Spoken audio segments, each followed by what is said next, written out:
तो इस वक्त का तकाजा है कि अफवाज पाकिस्तान के पीछे सारी कौम मुत्तहिद होकर उनकी ताईद और हिमायत करे और उनके साथ खड़ी हो।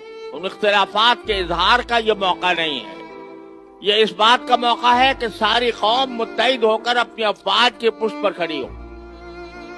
अल्हम्दुलिल्लाह हमारी अफवाज अपनी पेशेवराना सलाहियतों से माला माल है और उसका नतीजा आपने देखा कि पहले ही हमले में पाकिस्तानी अफवाज ने अभी तक सरहद पार नहीं की। कोई फौज या कोई तैयारा पाकिस्तान का सरहद पार करके हिंदुस्तान में नहीं गया। यहीं से उनके हमलावर तैयारों को इस तरह मार गिराया है कि दुनिया उसके ऊपर अशश कर रही है। अल्लाह ताला के फजल करम से हमारी बहादुर अफवाज का ये तुर्रे इम्तियाज है कि जब ऐसा मौका आता है तो वो दुश्मन का मुकाबला पूरी तनदेही के साथ करते हैं, पेशेवराना महारत के साथ करते हैं।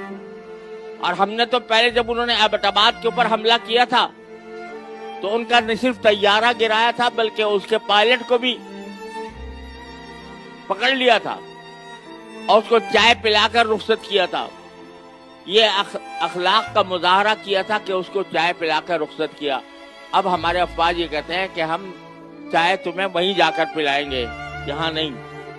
तो इसलिए अब हर मुसलमान को, हर पाकिस्तानी को अपने अफवाज के पुष्ट पर खड़ा होना चाहिए और उनकी ताईद और हिमायत करनी चाहिए। अगर ये वीडियो पसंद आई है तो उसको लाइक और शेयर करें। Thanks for watching.